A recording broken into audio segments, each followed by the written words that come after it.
And good morning again. Joining us, Senator Chuck Hagel of Nebraska, Senator Jack Reed of Rhode Island, two senators who I would guess if we added up the number of trips that two of you have made, it would probably be about twice what other members of Congress have compiled. You've been there, what, 12 times? 12 times. And how about you, Senator Hagel? 6 times. 6 times. So you were both there. The spotlight, of course, was on Barack Obama, but you were in all the briefings in both Iraq and Afghanistan. Let me start out with you, Senator Hagel.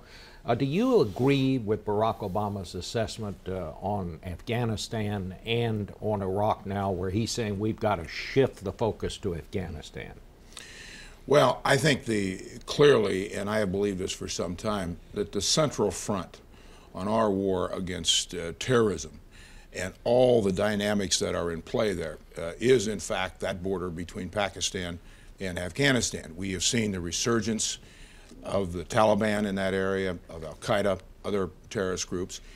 We are stretched too thin in Afghanistan, in my opinion, with manpower. We are going to have to put some additional troops in there. That is not alone going to solve that problem.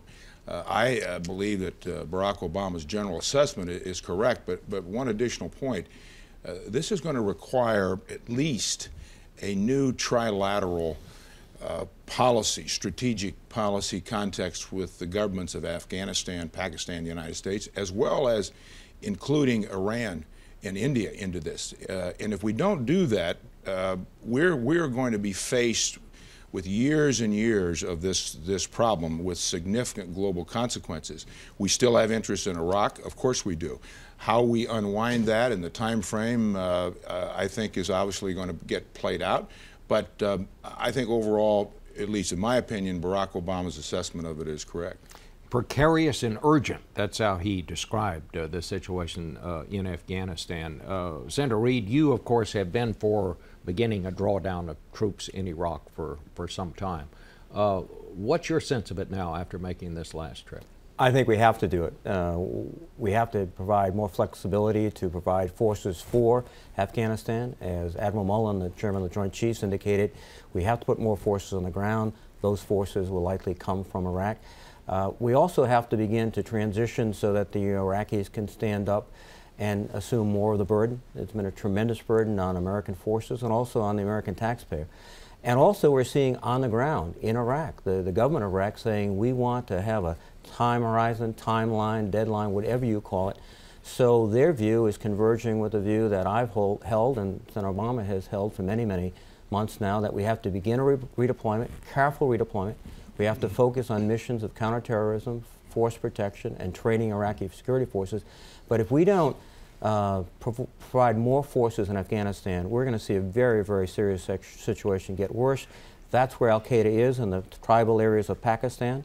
Our intelligence officials have told us they're reinvigorated, reconstituting themselves, and we've learned to our dismay, if we give them operational space, they can cause harm. We don't want to see that. Well, I mean, are we in danger of losing in Afghanistan? I mean, how close to, I mean, how bad is this? We're seeing an uptick in violence, a significant increase in violence. We're also seeing, and it's hard to draw definitive conclusions, but we saw a very coordinated attack against American forces involving 200+ soldiers, not soldiers, but Taliban forces, who attacked and tragically killed several of our soldiers. And that is an indication that they are rearming, training, they are better fighters. And that's a very discouraging and very, I think, significant sign.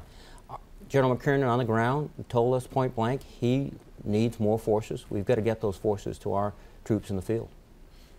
Well, I think in addition to what Jack had said, and I agree with his comments, we have got to focus more directly with the Afghan government, as well as the other governments in that area, on counter-insurgency efforts, coordinating those with counter-narcotics efforts, as well as corruption. Building institutions to govern Afghanistan is one of the most specific objectives that we have. That doesn't occur overnight, but that has to come with some strategic context. Not just based on security. That helps us get there. But this is a wider scope of what has to happen there. And it's difficult, it's time consuming. And that's why I have said for a number of years, and I've been to Afghanistan, I think, 4 times. Doesn't mean I'm an expert, and Pakistan as well, that those countries have to be included in this, because we will never be able to put enough troops in there to stop that, and we've got to get to the root here. Counter narcotics, counterinsurgency, all framed in integrated strategies, as well as the neighbors and building institutions to govern. Let me go back to Iraq. Senator Reid, has the surge worked, putting more troops into Iraq? Did that work? There's been a demonstrable reduction in violence, and one of the factors that contributed to that was the increase of our forces. But also contributing to that was the Sunni awakening, which preceded our force increase. The tribal leaders, the sheiks in Anbar province, decided they'd had enough for al-Qaeda. Also contributing to that was a ceasefire initiated by Sadr and his JAM, his Mahdi army. Those factors have, I think, contributed to a lessening of violence. That is a good thing. Why is it that Barack Obama can't say just what you've said? He seems to say, well, he didn't think the surge was a good idea. He didn't particularly think it was effective, but he says things are better. Why doesn't he come out with a clear answer on that, well, as a Democrat? I don't think his answer is much different than mine. He recognizes these political factors. I think he also recognizes that recently, particularly the Prime Minister, Maliki, has taken some very decisive action on his own. The operations in Basra were initiated by the Prime Minister.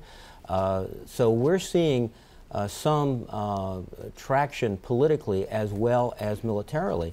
And I think that's something that he's recognized. But one of the issues I think that's significant to note about the surge, it's a tactical and operational innovation that's been productive, very productive. What do you think? But it's not tied to a strategy. And he is insisting upon a strategic view. It has to be linked to going forward, not looking back. It has to be linked to redeploying our forces out, concentrating on Afghanistan, and I think going after the real threats to the United States, those al-Qaeda elements in the tribal areas. Let me just ask you this, Senator Hagel. You're a Republican.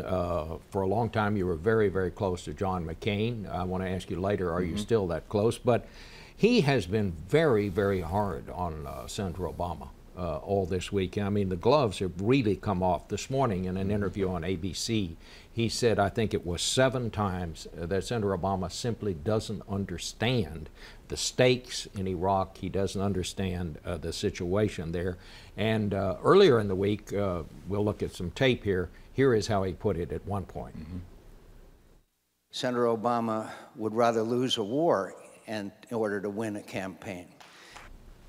He said this morning that Senator Obama's strategy was based basically on political expediency, that he chose, and these are Senator McCain's words, a political path that would get him the nomination. Well, let me begin by making this comment and answering your question. Both of these men are smart, capable, decent men who love their country. I think we, as a nation, are far better off for these 2 capable men. One will have to govern this country and bring the country together, as well as lead the world and bring the world together. And that's going to take a bipartisan consensus to govern. They're better off to focus on policy differences. I think John is treading on some very thin ground here when he impugns motives, and when we start to get into you're less patriotic than me, I'm more patriotic. I admire, respect John McCain very much. I have a good relationship. To this day we do. We talk often. I talked to him right before I went to Iraq, matter of fact. John's better than that. And he's not asked for my advice on this, but since you've asked me the question, I think both he and Barack have to be very careful here, because it's just not responsible to be saying things like that. Again, if for no other reason, for the good of this country and the world, one of these 2 men on January 20th next year is going to have to bring this country together in the world to deal with huge problems. I think the next president is going to inherit an inventory of challenges as big as Franklin Roosevelt inherited on March 4th, 1933. Well, let me, just in line with what you said, the McCain campaign came out with a new ad because Senator Obama chose not to visit those troops in the hospital in Germany. Let's take a look at this. Barack Obama never held a single Senate hearing on Afghanistan. He hadn't been to Iraq in years. he voted against funding our troops. And now, he made time to go to the gym, but canceled a visit with wounded troops. Seems the Pentagon wouldn't allow him to bring cameras. John McCain is always there for our troops. McCain, country first. I'm John McCain, and I approve this message. Senator Reid, now you've done a lot of these trips. They call them CODELs, congressional delegations go.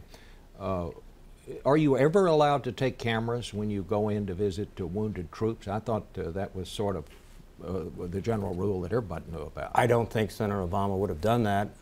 Senator Hagel, Senator Obama, and I visited the Combat Support Hospital in Baghdad to thank those nurses, those doctors, to see patients that were there, to bring a bit of greetings from home and profound thanks. That should be in the ad that Senator McCain is running.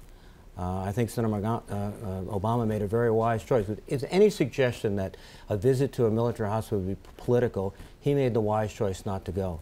But when we were in Baghdad, we made a point at the end of a very exhausting day to go in and see these magnificent young Americans and those doctors and nurses that give such tremendous care without a lot of fanfare, just to say thanks. He did it the same thing. We didn't stay in Kabul. We went to Jalalabad to see the soldiers of the 173rd. We stopped in Basra to see our soldiers down there. We went into Anbar province to see soldiers there. That is a completely distorted and I think inappropriate advertisement. Let me add to that. As you know, Bob, the congressional delegation that you referred to ended when we parted in Jordan.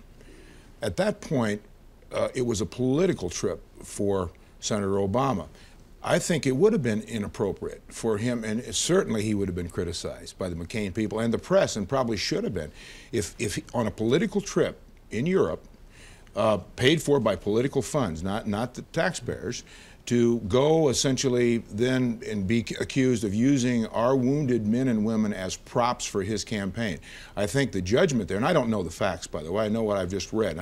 No one's asked me about it other than what you've just asked about, but I think it would be totally inappropriate for him on a campaign trip to go to a military hospital and use those soldiers as props. And so I think he probably, based on what I know, he did the right thing. We saw troops everywhere we went on the congressional delegation. We went out of our way to see those troops. We wanted to see those troops. And that's part of our job, to see those troops, by the way, and listen to those troops, Bob. And we did. Do you think that ad was appropriate? I do not think it was appropriate. You do not? I do not.